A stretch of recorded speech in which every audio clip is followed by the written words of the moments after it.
பார்த்து கூட ஆச்சிட்டு வந்தேன் ஸ்ரீநாத் கேசி கதைக்காரன் நான் வாழ்ந்த என்னோட ஊர்ல நான் சிங்கள போய் குத்துன போய் இந்த மாறுல மாமா ஜானே இரண்டு மனம் வேண்டும் அந்த இறைவனிடம் கேட்டு மறந்து வாழ ஒன்று உன்னை நினைத்து வாழ ஒன்று கராபா சொன்னேன் ஜானே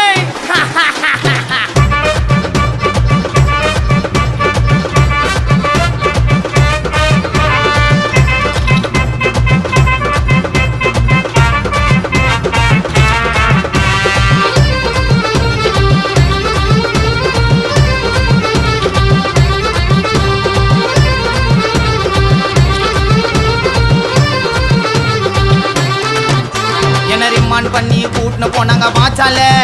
தடியமை போட்டு கரெக்டா வந்துட்டேன் வாச்சால என்ன ரிமாண்ட் பண்ணி கூட்டின்னு போனாங்க வாச்சால தடியமை போட்டு கரெக்டா வந்துட்டேன்